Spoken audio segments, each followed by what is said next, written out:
College might be the biggest scam in society, but it's not for the reason you think. Not just about the money, it's about the life you give up before you even realize who you are. My college story started when I was 18.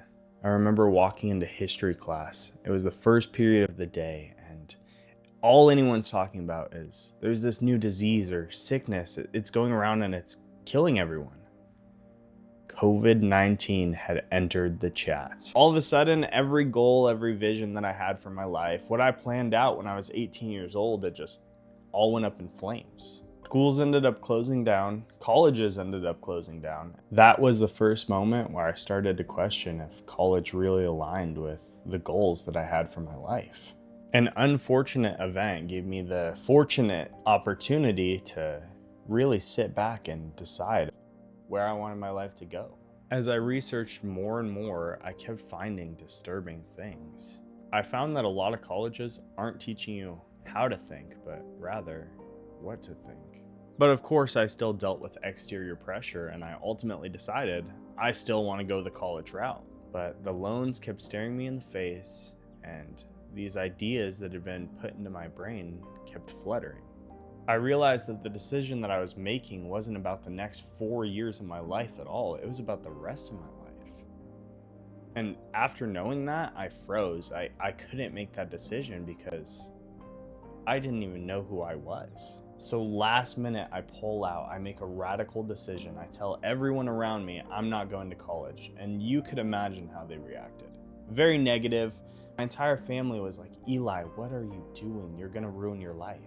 At first, I honestly was super confused why everyone cared so much if I didn't go to college. All I knew is that I didn't want to go to college because I didn't have any dreams through that route. I knew that sure, I could go get a degree, I could get some debt, and I could probably pay it off, find a stable career, and live the rest of my life like that, but that's not what I wanted for my life. See, I had a drive to be great. I had a drive to be something more. I just didn't know what it was yet.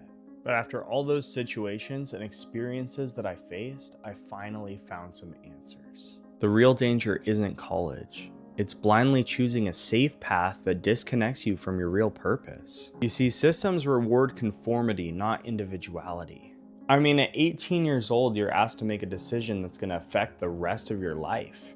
You're in no way, shape, or form old enough, wise enough, or mature enough to make that decision. What happens to a lot of people is they fall into this debt trap. You see, debt creates pressure.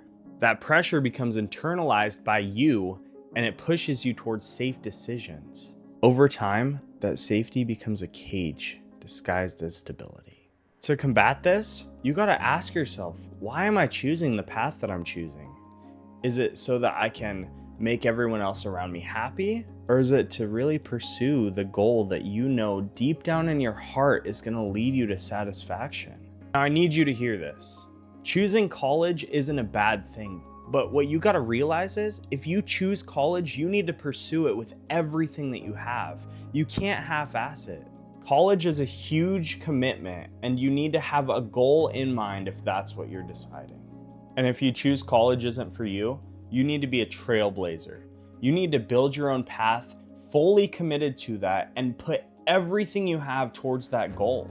Because the truth is, college can be a trap that leads to mediocrity, but not going to college can be a trap that leads to nothing.